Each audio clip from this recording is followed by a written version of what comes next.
Minha filha gritou. Saia ou eu chamo a polícia. Então fui embora e liguei para a corretora. Ela achou que eu não tinha para onde ir. Eu tinha 3 ofertas até o pôr do sol. Era uma tarde de sábado bem típica do Rio de Janeiro. O sol brilhava com aquela luz quente que aquece o coração, iluminando as calçadas e os jardins bem cuidados. O murmúrio das conversas se misturava ao som distante das ondas na orla, enquanto as risadas suaves percorriam as ruas, como uma música tranquila vindo de janelas abertas no bairro. Isadora convidou seu grupo de sempre, colegas de sua empresa, alguns amigos de tênis do Caio e algumas mulheres locais do grupo de dança do bairro. Eu, Miriam Alves, fiquei onde sempre ficava, um pouco além da conversa. Na cozinha, peguei uma bandeja de biscoitos amanteigados ainda quentes do forno. Era uma receita antiga, herdada da minha mãe. Arrumei-os com capricho, limpei as mãos no avental e os levei para o pátio com a mesma elegância cuidadosa que aprendera quando jovem noiva. O quintal fervilhava de conversas. Isadora estava no centro com o coquetel na mão, rindo alto demais, gesticulando muito. Seu cabelo loiro balançava a cada palavra. Cruzei o olhar com Caio ao sair. Ele deu um sorriso educado e depois desviou o olhar. Biscoitos para todos, eu disse suavemente, oferecendo a bandeja. O grupo se virou para mim, alguns pegando um doce por educação. Uma mulher interrompeu e murmurou. Foi então que Isadora riu baixinho. Ah, ela meio que fica aqui, disse ela, gesticulando em minha direção com um aceno, como se eu fosse uma figura, um parasita. A risada que se seguiu não foi cruel, apenas desconfortável, nervosa. Mas ainda assim me atingiu como um tapa. Não disse nada. Fiquei ali parada, segurando a bandeja, fingindo que minhas mãos não tremiam. Olhei para baixo. Caio evitou meu olhar. Ninguém a corrigiu. Ninguém pediu que ela parasse. Virei-me, voltei para dentro de casa e coloquei a bandeja no balcão. Passei o resto da noite em silêncio, recolhendo copos vazios, raspando pratos, enxaguando a louça. Ninguém me agradeceria por lavar. Quando o último convidado saiu e os saltos de Isadora bateram no andar de cima, eu estava limpando a bancada de granito até que ela aparecesse.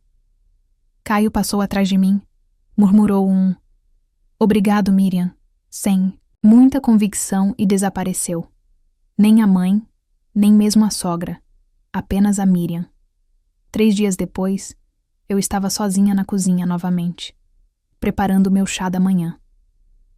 Peguei uma caneca no armário e, na minha pressa desajeitada, tirei um copo, alto do escorredor.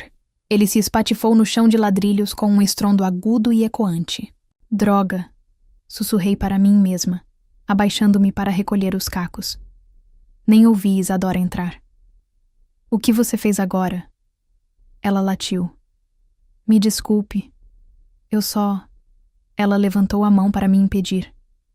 Você deveria saber o seu lugar, disse ela com a voz firme. Não acho que você tenha o direito de estar aqui. Olhei para ela, ainda com cacos de vidro na mão. Senhora, não, ela retrucou. Você acha que só porque é velha tem direito? Acha que morar aqui é algum tipo de recompensa por ser passivo-agressiva e limpar migalhas? Não foi minha intenção. Juro por Deus, sussurrei. Se você não sair desta casa, eu chamo a polícia. Fiquei paralisada. Isadora sempre fora. Ríspida, até rude. Mas isso era diferente. Eu sou sua mãe, eu disse suavemente. E isso é meu. Você acha que isso importa? Ela interrompeu, tirando o celular do bolso de trás. Saia agora, ou juro. Pensei que ela estava blefando, até ver seu polegar tocar a tela. Ouvi o tom de descagem e a observei encostar o telefone no ouvido. Alô, sim, disse ela calmamente. Preciso registrar um boletim de ocorrência de invasão de propriedade. Não ouvi o resto. Passei por ela, saí pela porta dos fundos e entrei no jardim, onde meu alecrim e minhas margaridas ainda floresciam. Fiquei parada entre elas, com a respiração ofegante, o sol repentinamente brilhante demais. Este jardim tinha sido meu. A terra sob minhas unhas, as sementes que plantei, as tardes que passei podando com cuidado e esperança. Era o único lugar naquela casa que ainda me lembrava. E, no entanto, mesmo ali, sua voz me alcançou, áspera e firme, falando com alguém do outro lado da linha. Ela estava mesmo fazendo aquilo. Estava chamando a polícia. Naquele momento, descalça no pátio dos fundos, cercada por tudo o que eu havia cultivado, compreendi algo que não queria encarar há meses, talvez até anos. Isadora não me via como mãe. Não mais. Ela me via como um obstáculo, uma vergonha, um fardo a ser removido. E pela primeira vez desde a morte de Sérgio, eu não me sentia velha. Não me sentia cansada. Eu me sentia acordada, com frio e acordada. Esta não era mais a minha casa, mas ainda era a minha casa. E agora, pela primeira vez em muito tempo, eu agiria como tal. Era a primavera de 1983, quando Sérgio e eu entramos pela primeira vez nesta antiga casa vitoriana, em construção, aninhada numa rua tranquila de um subúrbio pacato do Rio de Janeiro. A tinta estava descascando, o piso rangia a cada passo, e os azulejos da cozinha pareciam não ter sido tocados desde a década de 1950. Mas para nós, era um castelo. Estávamos casados havia 16 anos. 16 anos, entrando cedo, saindo tarde, economizando cada centavo. Não passamos a lua de mel em Paris. Passamos a lua de mel em uma cabana emprestada no interior. Cozinhamos chile enlatado em um fogão portátil e tomamos chocolate quente debaixo de um cobertor. Esse era o nosso estilo. Sem extravagância, apenas esforço. Sérgio passou a mão no corrimão naquele dia e sorriu, como um homem vendo seu futuro tomar forma. Ela tem uma estrutura sólida, disse ele, como nós. E então a compramos.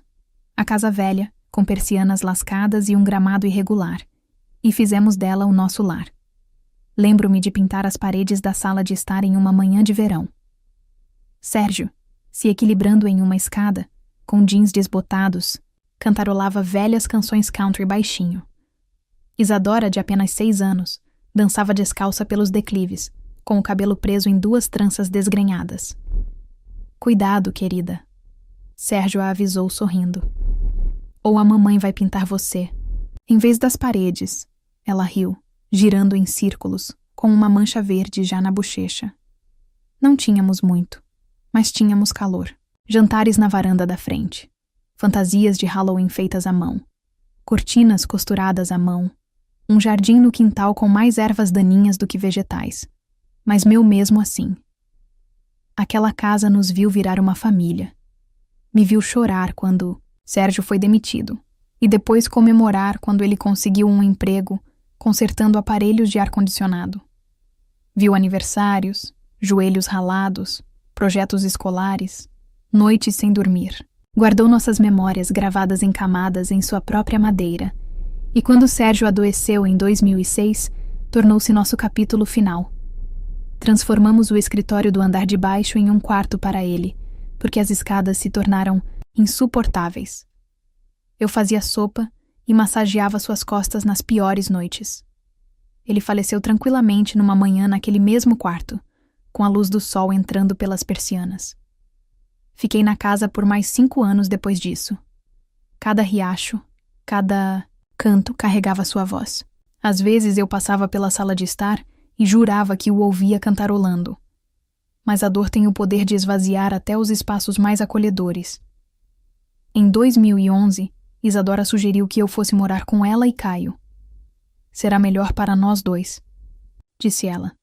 Você não estará mais sozinha, e agora temos o espaço. No começo resisti. Afinal, a casa era minha. Não era grande, mas era minha. E ainda cheirava levemente a loção pós-barba do Sérgio. Mas a solidão é uma coisa complicada. Pode fazer até fantasmas se sentirem como companhia. Então, concordei. Arrumei minha vida, as fotos do casamento, a louça, as memórias, e entreguei as chaves a um administrador de imóveis para alugar a casa e obter renda. Mudei-me para o quarto de hóspedes da casa de 2 andares de Isadora, no subúrbio, pensando que me sentiria cercada de calor novamente. No começo, foi agradável. Isadora me trouxe chá. Caio me ajudou a arrumar minhas estantes. Pensei, talvez este seja o próximo capítulo. Um lar compartilhado, uma segunda chance de união familiar. Mas com o tempo, os limites se tornaram tênues. Ela começou a reorganizar minhas coisas. Minha cesta de tricô desapareceu.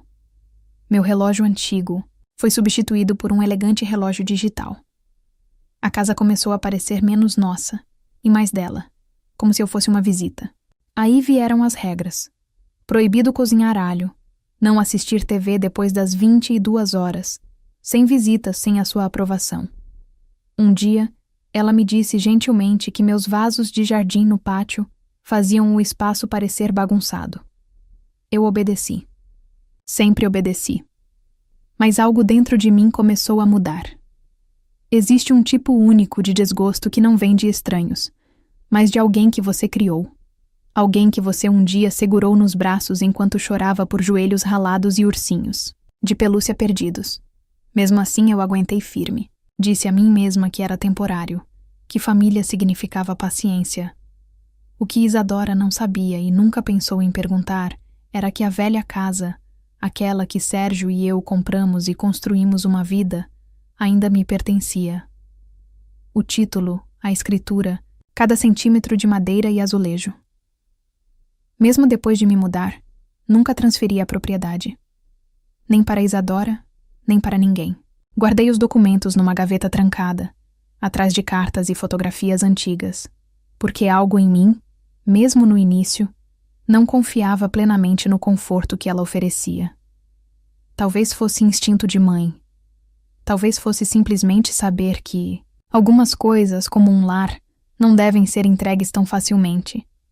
E, enquanto eu estava sentada no pequeno quarto de hóspedes da casa de Isadora, lembrando-me do sorriso de Sérgio, do cheiro de tinta e das risadas da nossa filha ecoando pelas paredes de uma casa semi-destruída, percebi uma coisa. Eu já tinha dado o suficiente. Quando Isadora se casou com Caio, pensei que seria uma coisa boa. Ele era quieto, respeitoso, segurava a porta para mim. O tipo de homem que sempre se oferecia para carregar as compras e nunca me interrompia. Mas o que eu não percebi na época foi que o silêncio de Caio se tornaria um abrigo. Não para mim, mas para a crueldade de Isadora. Começou pequeno, como essas coisas costumam acontecer. Mãe, talvez eu não cozinhe com molho de peixe. O cheiro persiste. Será que poderíamos evitar frituras durante a semana? Simplesmente, não parece limpo. Você pode tentar estar no seu quarto às 21 horas? Estamos tentando criar uma rotina noturna tranquila. No começo, não protestei. Não queria ser um fardo. Limpei a bagunça, deixei meus chinelos perto da porta e dobrei a roupa mais apertada do que o necessário. Depois, não havia mais convidados, nem música, a menos que fosse com fones de ouvido, nem secar roupa do lado de fora, nem comprar mais plantas. Elas lotavam a estética. Por fim, percebi que meu mundo havia se reduzido a um único cômodo e a um único papel: permanecer invisível. Eu tinha permissão para cozinhar, limpar e regar o quintal, mas não para decorá-lo, nem para morar nele. Tornei-me aquilo que Isadora dissera às suas amigas. Eu gostava de ser útil, mas parecia menos ajuda e mais servidão. Ela nunca dizia, obrigada. Não precisava. Eu varria a varanda todas as manhãs. Preparava os lanches delas quando ela trabalhava até tarde. Regava as roseiras mesmo quando ela se esquecia que existiam. Eu era a empregada não remunerada, o fantasma no corredor. Mas fantasmas ouvem coisas. Uma noite desci silenciosamente para esquentar um copo de leite. Parei na beira da cozinha quando os ouvi conversando na sala. Ela está sempre lá, Isadora. Caio murmurou algo que não conseguia entender. Ela está nos esgotando, continuou Isadora. Ela é exaustiva, como uma bagunça emocional. Fiquei ali parada no escuro, segurando o copo, com as mãos trêmulas. O corredor estava frio, mas meus ouvidos ardiam. Um caos emocional. Era isso que eu havia me tornado para ela. Não uma mãe, não uma viúva tentando encontrar paz na única família que lhe restava, mas uma pilha de lixo empoeirado num canto. Recuo antes que me vissem, e fiquei sentada sozinha no meu quarto por horas. O leite há muito esquecido, mas eu não disse nada. Nem na manhã seguinte, nem na seguinte. É isso que acontece com o silêncio. Não é fraqueza, é um livro-razão, e eu estava anotando. Isadora não gritava com frequência. Ela preferia o gotejar lento do desdém. Mas uma noite, ela escorregou. Estávamos jantando com 2 amigos de Caio, homens de negócios, do tipo que se dizem investidores, mas parecem não investir em nada além de charutos e carros esportivos. A mesa estava posta com capricho. Passei o dia preparando frango assado, purê de batatas e vagem. Tudo do zero. Cheirava as lembranças de tempos melhores. No meio do jantar, um dos homens brincou. Este frango está incrível. Meu Deus, você cozinhou? Isadora riu sem pestanejar. Meu Deus, não. Esse é o trabalho dos nossos aproveitadores residentes. A sala ficou em silêncio por 1 segundo a mais. Então ela riu. Superficialmente, forçadamente. Eu não disse uma palavra, apenas sorri. Caio olhou para mim e então rapidamente abaixou o olhar. Aproveitador residente. Era assim que ela me chamava, para estranhos, na minha presença, na casa que Sérgio e eu construímos com centavos e esperança. Pedi licença antes da sobremesa. Não chorei. Não bati portas, mas não dormi naquela noite. Sentei na cama e fiquei olhando para o teto. Ouvir cada palavra que ela dizia se acumulava como paredes entre nós. Ela não era a garota que eu criei. A garota que eu criei segurou minha mão na chuva porque tinha medo de trovão. Ela costumava dizer: "Você é minha pessoa favorita, mamãe. Aquela menina desapareceu em algum lugar do caminho, talvez substituída pela ambição, pelo ressentimento, por uma versão da vida adulta que não tinha espaço para a brandura. Mas ela se esqueceu de algo importante. A casa que ela agora governava com seus móveis de grife e kits de refeição ainda me pertencia. Sempre pertenceu. E a mulher que ela chamava de aproveitadora ainda tinha a escritura. Aconteceu numa tarde de quinta-feira, uma daquelas horas tranquilas em que o sol entrava preguiçosamente pelas persianas e a casa cheirava levemente a limpador. De limão, eu estava dobrando as roupas, as minhas, as da Isadora, as do Caio. Eu até tinha combinado as meias deles.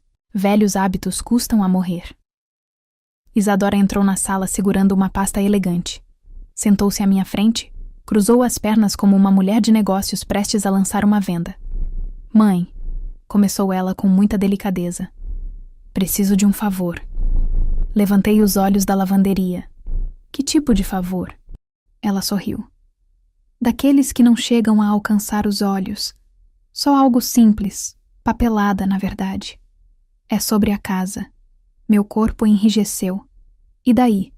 Só facilitaria as coisas se estivesse no meu nome.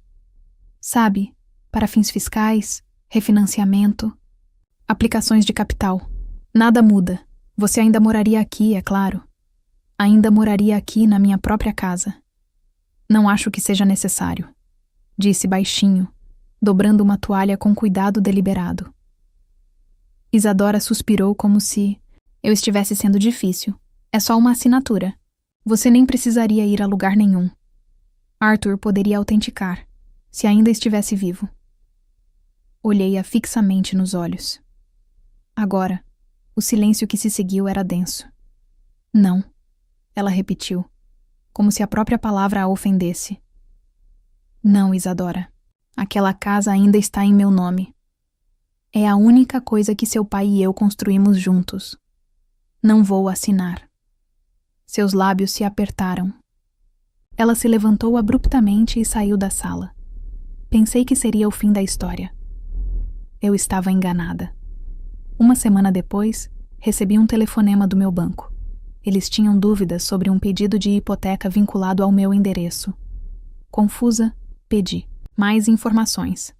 E foi então que descobri que Isadora havia tentado obter uma linha de crédito com garantia imobiliária em seu nome, usando minha casa, usando documentos falsos que a listavam como a proprietária principal. Pedi cópias. O banco, sentindo que algo estava errado, obedeceu. Lá estava a assinatura da minha filha em papéis, afirmando que ela era a legítima proprietária, que havia herdado a propriedade, que havia assumido os cuidados da mãe idosa e que agora estava cuidando de todas as decisões financeiras. Fiquei olhando para os documentos por um longo tempo, com as mãos tremendo. Não se tratava mais de desrespeito. Era roubo. Mais tarde, naquela noite, confrontei-a calmamente. Não levantei a voz. Falei com o banco. Disse eu, parada na porta da sua cozinha imaculada. Eu sei o que você fez. Ela não se mexeu. Serviu-se de um copo d'água. Você não devia se meter em coisas que não... Entende, mãe? Eu entendo perfeitamente, eu disse. Você tentou roubar esta casa. Ela se encostou no balcão, tomando um gole de água. Depois pousou o copo e olhou para mim. Olha, disse ela, com a voz repentinamente ríspida. Você não está ficando mais jovem. Você não trabalha. Você não contribui. Tudo o que você faz é ocupar espaço. Eu cuido desta casa, eu disse. Eu cozinho. Eu limpo.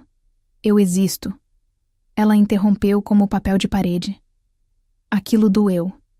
Mas eu me mantive firme, e mesmo assim, eu disse. É o meu nome na escritura.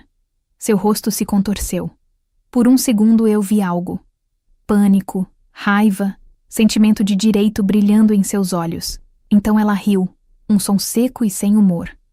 Você acha que isso importa? Ela disse. Você acha que esse papel significa alguma coisa? Eu disse. Nada. Você não é dona desta casa, mãe? Ela disparou. Na verdade, não. Você mora aqui porque a gente deixou. Porque eu tive um momento de culpa e pensei que talvez fosse bom ter família por perto. Mas sejamos honestos. Ninguém te manteve aqui por amor. Senti aquelas palavras caírem uma a uma, como pedras em um caixão. Ela não tinha terminado. E se você não cooperar? Disse ela, aproximando-se. Então talvez você nem devesse estar aqui. O que isso significa? Significa, disse ela lentamente, que você tem uma semana para sair. Ou eu chamo a polícia e digo que você está invadindo propriedade. Foi nesse momento que percebi que minha filha não queria apenas que eu fosse embora. Ela queria tudo. Queria a casa, a história, a herança, a liberdade de me apagar sem consequências. Ela confundiu meu silêncio com rendição. Mas esqueceu. Não era eu quem estava invadindo. Eu era a dona da terra sob seus pés. Passava pouco das 3 da manhã quando me levantei da cama sem fazer barulho. Eu me movi lentamente, deliberadamente. Afinal, eu havia ensaiado aquela noite na minha cabeça por semanas. A casa estava silenciosa. Caio provavelmente estava dormindo no quarto de cima. Isadora também. Ou talvez não. Ela tinha o hábito de ficar mexendo no celular, debaixo das cobertas até a bateria acabar. O que quer que ela estivesse fazendo, eu não me importava mais. Abri meu armário e tirei a pequena mala que eu não tocava há anos. Lá dentro coloquei o essencial. Algumas peças de roupa limpa, minha carteira de couro surrada, a certidão de casamento que Sérgio e eu assinamos em 1967, sua certidão de óbito e, o mais importante, a escritura da casa. Minha mão roçou na fotografia que eu guardava em uma moldura de prata no meu criado mudo. Sérgio em seu terno de casamento, sorrindo como um menino, e eu naquele vestido creme que minha mãe me ajudou a costurar. Coloquei-o na mala, dobrado, em tecido com tanto cuidado como se fosse vidro. Então, sentei-me à minha escrivaninha e escrevi um bilhete. Não era longo. Eu não precisava que fosse. Isadora, eu não te odeio, mas cansei de implorar por espaço em uma casa que paguei com a minha vida. Não tenho mais nada a dar nem a pedir. Dobrei o papel e o deixei sob o bule de porcelana que ela sempre ignorava, em cima do balcão. Então, calcei os sapatos e saí pela porta dos fundos pela última vez. O ar do início da primavera estava fresco e trazia aquele estranho aroma agridoce de jasmim e asfalto. Enquanto eu caminhava pela rua, com a mala rolando suavemente atrás de mim, não olhei para trás uma única vez. Fiz o check-in em um pequeno motel perto da rodovia. Limpo, sem frescuras. O tipo de lugar onde ninguém fazia perguntas, desde que o pagamento fosse em dinheiro. Sentei-me na beira da cama por um longo momento, olhando para os copos plásticos embrulhados perto da pia, para a tela da TV piscando com programas de entrevistas noturnos sem som. Então, coloquei a mão na bolsa e tirei o cartão que eu estava guardando. Arthur Monteiro, advogado aposentado. Melhor amigo do meu marido desde o ensino médio. Ele esteve presente no nosso casamento. Ele estava lá quando Sérgio adoeceu. Ele estava lá quando Sérgio faleceu. E graças a Deus ele ainda estava vivo. Disquei o número. Miriam, disse ele, com a voz grogue, mas alerta. Está tudo bem? Preciso conversar. Eu disse. Hoje, ele não perguntou por quê. Disse apenas, 10 horas, na minha casa. Mal dormi naquela noite. Não de medo, mas da estranha calma que se instalou em meu peito. O tipo de calma que se segue à última página de um capítulo longo e doloroso. Às 9h45, toquei a campainha do Arthur. Ele morava em um bangalô cercado por árvores cítricas e beija-flores. Abriu a porta de cardigã e chinelos, com os óculos de leitura apoiados na testa. Entre, disse ele. Você está com uma cara péssima, mas sempre entrava logo de manhã. Ri pela primeira vez em semanas. Sentamos à mesa da cozinha dele enquanto eu arrumava os papéis. A escritura, o contrato de compra original de 1983, o IPTU. Tudo em meu nome. Ela tentou tirar isso de você, murmurou Arthur, folheando-os. Mas ela não consegue. Legalmente, ela não tem base para se sustentar. Miriam, esta casa é sua, de cada centímetro. Quero vendê-la, eu disse. Assim que possível, ele arqueou uma sobrancelha. Tem certeza? Sim, ele não. Questionou, apenas assentiu lentamente. Vou providenciar as proteções necessárias. Você vai precisar de um corretor. Já tenho alguém em mente. Saí da casa de Arthur e caminhei 2 quarteirões até uma pequena imobiliária com uma porta de vidro e uma placa lilás que dizia Helena Yamamoto. Helena era jovem, de olhos brilhantes, com pouco mais de 30 anos. Era filha de uma mulher com quem trabalhei na biblioteca, e me lembrava dela chegando depois da escola para fazer a lição de casa no cantinho da leitura. Eu disse a ela o que precisava. Quero que o imóvel seja anunciado esta semana, sem atrasos, sem visitas. Apenas mostre-o em particular, apenas para compradores sérios. Helena piscou e assentiu. Entendido. Cuidarei disso pessoalmente.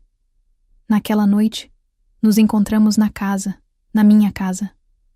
Esperei no carro enquanto ela andava pelo perímetro, tirando fotos, anotando. Eu não queria entrar, não mais. Quando ela voltou, me entregou uma prancheta. O mercado está aquecido, disse ela.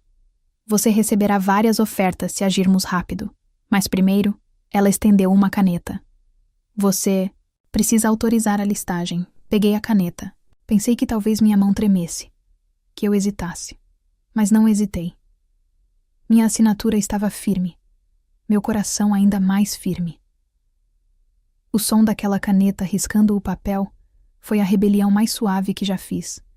E a coisa mais alta que já... disse a minha filha. Naquela noite não me arrependi. Reservei um novo hotel mais perto do centro da cidade e adormeci com as cortinas abertas, deixando as luzes da cidade me lembrarem que eu não estava mais morando sob o teto de ninguém. Eu estava reivindicando o meu. Helena se moveu mais rápido do que eu esperava, mais rápido do que eu ousava esperar. Precisamente às 8h14, seu anúncio foi publicado. 3 fotos em alta resolução, uma descrição concisa do caráter, da localização e do potencial do imóvel. Nenhuma menção aos ocupantes atuais, apenas este charmoso, Apartamento vitoriano de 3 quartos, com jardim cenográfico e acessórios modernizados. Proprietária desde 1983, às 10 horas, seu telefone não parava de vibrar. Ao meio-dia, ela já havia mostrado o imóvel virtualmente para 2 compradores à vista, de fora da cidade, e um jovem casal que se mudava a trabalho. E às 16 horas, havia 3 ofertas na mesa, todas com preço integral ou superior. A primeira era de uma empreendedora de tecnologia que buscava um lugar tranquilo para se desconectar. A segunda, de 2 irmãs que buscavam reformar o imóvel. A terceira era de uma mulher divorciada na casa dos 50 anos, chamada Marcela. Duarte, que havia recebido recentemente um acordo e estava procurando um lugar para recomeçar. Escolhi Marcela não pelo dinheiro, embora a oferta dela fosse a mais limpa, só em dinheiro, mas porque ela falou com Helena com o tipo de voz que eu costumava ter, cansada, gentil e firme. Helena me mandou o contrato por mensagem. Revisei em silêncio, meus óculos de leitura apoiados no nariz, as mãos firmes. Assinei. Estava feito. Ao pôr do sol, a casa não era mais minha, mas também não era mais dela. Sentei-me no meu quarto de motel, observando a luz alaranjada se derramar pelas persianas, o céu se desvanecendo em tons de lavanda e aço. Meu telefone vibrou ao meu lado. Isadora, eu não atendi. A próxima ligação veio 20 minutos depois. Depois outra. Depois outra. Quando terminei de escovar os dentes, ela já tinha ligado 7 vezes. Nenhuma mensagem de voz. Nenhuma mensagem. Ela não queria explicar. Queria o controle. Coloquei o telefone no silencioso e o coloquei com a tela. Para baixo no criado mudo. Na manhã seguinte, o mundo de Isadora mudou. Às 8h30, um entregador chegou à sua porta com um envelope certificado. Dentro, a transferência legal de propriedade, assinada, autenticada em cartório. E irrevogável. O imóvel agora pertencia a Marcela Duarte, com efeito imediato. Junto com ela, havia um aviso formal de rescisão do contrato de locação. 7 dias para desocupar, ou o novo proprietário teria o direito de entrar com um processo de despejo. Envelope continha meu nome na linha do remetente. Nem a mãe, nem a Marcela. Só Miriam. Imagino que Isadora ficou ali por um tempo, relendo as páginas, procurando alguma brecha, alguma cláusula faltante, mas não havia nenhuma. O que ela nunca entendeu nenhuma vez foi que eu nunca precisava gritar. Eu só precisava me lembrar do que era meu e usá-lo. Ao meio-dia, Helena mandou uma mensagem para me avisar que tinha recebido uma mensagem de voz de alguém que parecia em pânico. Isadora ligou para ela, fingindo ser a verdadeira proprietária, tentando contestar a venda. Helena respondeu simplesmente: toda a documentação foi verificada e arquivada nos registros do condado. A senhorita Miriam é a única proprietária legal e exerceu seus direitos com plena capacidade. Esta conversa terminou. Isadora então me ligou 8 vezes. Ela deixou uma mensagem. Mãe, o que você está fazendo? Você não pode vender esta casa. Nós moramos aqui. Você está perdendo a cabeça? Me ligue de volta, por favor. Isso não tem graça, essa palavra de novo. Nós, ela nunca disse você. Ela nunca disse que você construiu isso, que você morou aqui primeiro ou que me desculpe. Não. Na cabeça dela, nós morávamos lá, e agora estávamos sendo removidos. Mas eu não era só ela. Na hora do jantar, meu telefone tocou 24 vezes. Não atendi nenhuma vez. Observei o sol se pôr no horizonte através das cortinas do motel. Lá fora, carros se moviam como formigas pelas veias brilhantes do trânsito. Lá dentro, tomei o mesmo tipo de chá que Sérgio costumava me fazer, nas noites de tempestade. Isadora não deixou uma segunda mensagem de voz. Ela já sabia que eu não estava blefando e que não voltaria. Não demorou muito para que os vizinhos percebessem. No meio da semana, os boatos começaram. Os carros diminuíam um pouco a velocidade ao passar em frente à casa. Os irrigadores de jardim silenciavam, apenas o tempo suficiente para alguém, atrás das cercas vivas, murmurar: é a filha que está sendo expulsa? Na sexta-feira, os boatos já tinham ritmo. Ela está sendo despejada. Não, ela está ocupando o imóvel. Dá para acreditar? A mãe dela vendeu a casa sem dizer uma palavra. Eu achava que aquele lugar era da família. E o pior de tudo era o eco que permanecia muito tempo depois que as portas se fechavam. Imagine ser expulsa da casa da sua mãe. Não consigo nem imaginar ou ouvir. Ela saiu naquela manhã com os óculos escuros, um batom de 2 tons vibrantes e o queixo erguido de forma anormal, mas os sacos plásticos sob seus olhos e a tensão em seu maxilar traíam a verdade. Ela fez as malas lentamente, esperando que alguém, qualquer um, interviesse. Que eu aparecesse com uma mudança de ideia, que algum milagre desfizesse exatamente aquilo que ela passara anos me desafiando a fazer. Mas nenhum milagre aconteceu. Apenas silêncio e um caminhão de mudança que ela teve que pagar sozinha. Quando ela finalmente desceu as malas pela escada da varanda, com 2 Samsonites caras abarrotadas até a borda, agarrou o celular como se fosse uma tábua de salvação. Ele vibrava a cada poucos minutos com spam, atualizações, números desconhecidos, mas não de mim, nem uma vez. Ela ligou várias e várias vezes. Não atendi. Não por crueldade, mas porque já tinha dito tudo o que precisava. Ela nunca tinha me ouvido antes. Ela só falava comigo. E agora, meu silêncio era a mensagem mais alta que eu podia enviar. Caio não a ajudou a carregar nada. Ele ficou parado ao lado do carro, braços cruzados, olhar distante. Quando ela tentou lhe entregar uma das sacolas, ele recuou. Vou para a casa da minha mãe, disse ele sem rodeios. Não sabia que você ia tão longe. Isadora piscou. Caio não esperou que ela terminasse. Apenas balançou a cabeça, entrou no carro e foi embora. Ela ficou sozinha na calçada, com 2 malas e um telefone. Ninguém atendeu. Naquela noite, por volta das 21 horas, ouvi uma batida no portão de segurança do meu novo apartamento. Eu tinha acabado de fazer chá com menta e camomila. A cidade brilhava além do vidro. Arranha-céus como velas altas tremeluzindo na noite. Minha nova casa cheirava a polidor de madeira e silêncio. O tipo de silêncio que eu não conhecia. Há anos. Olhei para o monitor. Isadora. A maquiagem estava borrada. Ela não estava usando óculos escuros desta vez. Seus olhos estavam vermelhos e inchados. Ela zumbiu novamente. Então ajoelhou-se no meio da calçada. Em frente ao portão, ela não disse nada a princípio. Apenas olhou para a câmera. Seus lábios se separaram, trêmulos. E finalmente, ela falou. Mãe, me desculpe. Eu não me mexi. Por favor, sussurrou. Só me deixe entrar um pouquinho. Não tenho para onde ir. O interfone ficou em silêncio. Ela juntou as palmas das mãos, como fazia quando tinha 5 anos, rezando por uma bicicleta nova. Como se isso funcionasse de novo. Por favor, mãe. Observei por mais um instante. Então, me levantei, fui até a janela e fechei a cortina. Não o fiz com raiva, apenas com certeza.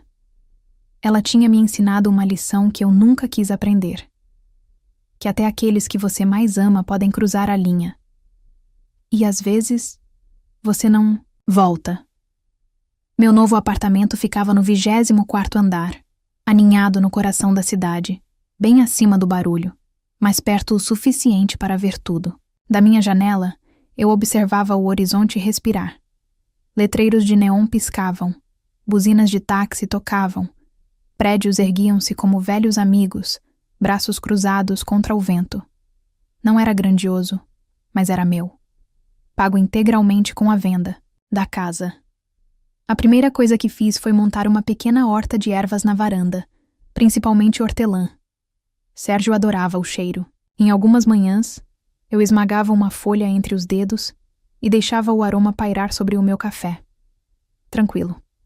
O apartamento era silencioso no melhor sentido da palavra. Não silencioso como o medo, silencioso como o descanso. Certa noite, preparei uma xícara de chá de menta, coloquei meu chale sobre os ombros e fiquei parada na janela. Quando o crepúsculo envolveu a cidade em tons suaves de lavanda e tinta, foi quando o telefone vibrou. Isadora. Seu nome iluminou a tela novamente. Fiquei olhando o telefone tocar.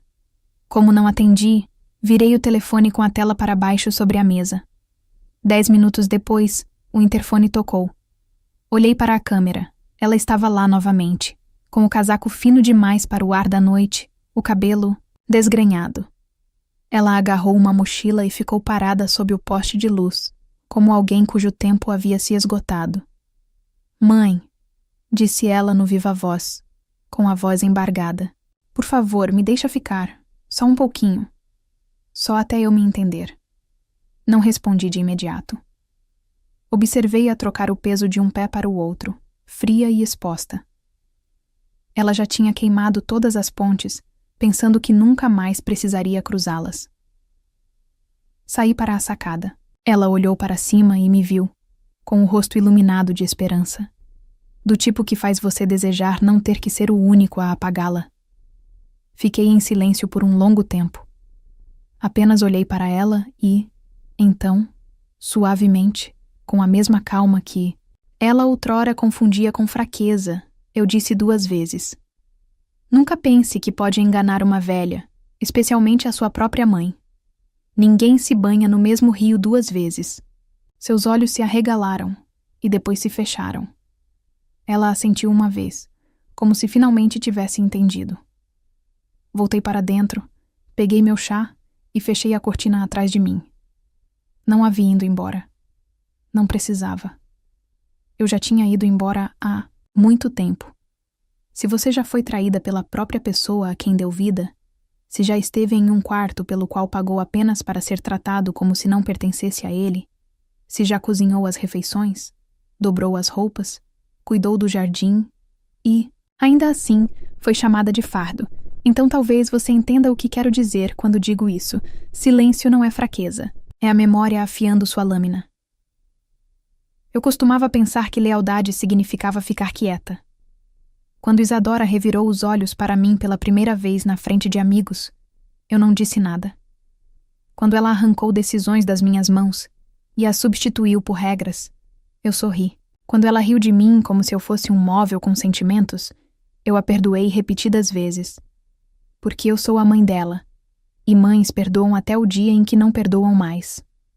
Veja bem, é fácil amar seu filho quando ele é pequeno, quando seus erros são inocentes, quando suas traições são acidentais.